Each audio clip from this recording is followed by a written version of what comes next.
Children's cancer is something we cannot avoid, although it is far, far less common in children than it would be in adults. In Northern Ireland, we probably see somewhere between 60 and 65 new cases of childhood cancer a year. When children are diagnosed, they enter into this very special world of childhood cancer, both from the diagnosis, management and long-term follow-up.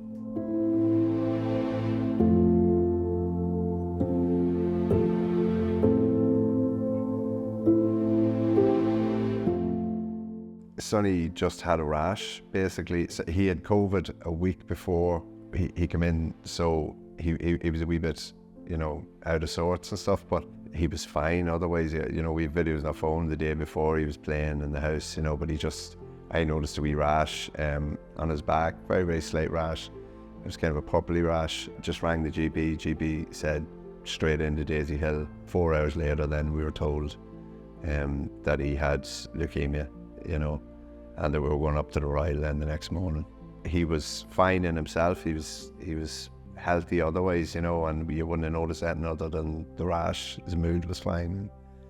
Yeah, everything was good. So it was a big surprise for us, When we come up to the Royal the day before or the day after, the morning after, we were told we were given a plan, a 3-year plan. Within an hour, the consultant came in with a folder, and it was a 3-year plan for the next 3 years of his treatment. It seems like you could never handle it, to be honest, but when you're in it, you're very much an autopilot and you're just doing what you're told kind of thing, and obviously just making sure he's comfortable and okay. Childhood cancer is managed through a multi-disciplinary team. So me as the oncologist, as a senior clinical lead, really is only one very small part of a very large team.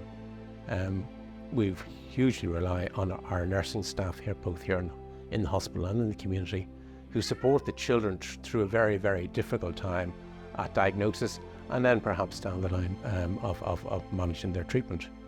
On top of that, we've social workers, we've play specialists, we've physiotherapists, we've occupational therapists, speech and language therapists, dietitians, and the list goes on and on. I'm sure I've forgotten some, who provide an enormous amount of support to these children who are diagnosed with these sometimes very horrible diseases and conditions. My name is Emma Dinsmore. I'm the leukemia nurse specialist here in Royal Belfast Children's.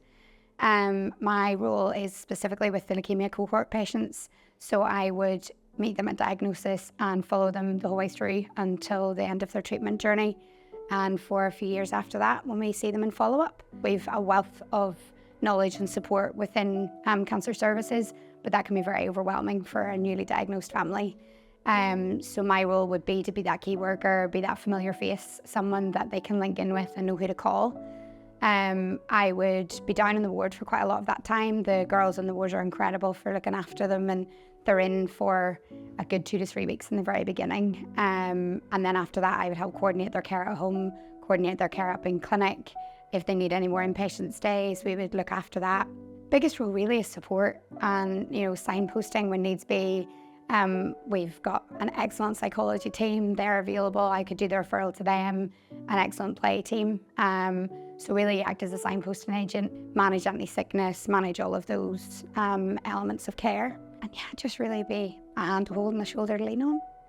So when a child's first diagnosed, they will come to our haematology ward and they will be based there for the first couple of weeks. That allows them to familiarise themselves with the team, with ourselves, consultants, nursing staff. They then get input with physios and OTs, so there's a great MDT support. Now that doesn't stop when they leave, but it does mean that you can do a lot of the intensive bits in the beginning. So then once they get discharged home, after a lot of teaching and education, they come back up to clinic for their outpatient appointments. Because thankfully in leukemia, a lot of our treatment can be given as an outpatient and done as a day case, which means the kids only have to come up for a few hours at a time. So they'll come up here, they'll meet the lab staff, they'll get a thumb prick done, they'll meet a consultant, myself, the nursing staff, whoever it is that they need to see on that day. We always try to coordinate that if they have to see the dentist or they have to see the physio, we all try to do that when they're here so that they don't have to come up and down. It's kind of reducing their hospital stay as much as possible. They may end up back on the ward again if they end up with a temperature or if they have to come in for any particular long course of treatment or any overnight stays. But Thankfully, as a whole, in the leukemia cohort specifically, we can do a lot of it as outpatients, which is fantastic. A lot of our oncology patients, mind you, might have to stay in the ward for a lot longer, but again, they would follow the same trajectory in terms of coming up here for thumb pricks and day-case chemotherapies. The time we've spent in the Children's Cancer Unit has been, it's strange to say that it's actually nice to come up to the clinic. Sonny loves it. Sonny's an only child, so he loves coming up and seeing all the other kids and all these toys, and everybody's really positive and in great form, you know, especially the staff have such a positive outlook. And yeah, he loves the nurses, Sonny loves the nurses and the doctors. They're all incredible. Like. It's a very happy place to work. It's a really uplifting place. I mean, the staff across the board, whether you be in clinic or on the ward, go above and beyond for all of our patients. Everybody who is here wants to be here, and you get to know the families so well, so you really just become like a family. Everybody just goes that extra mile because everybody knows how difficult a journey it is.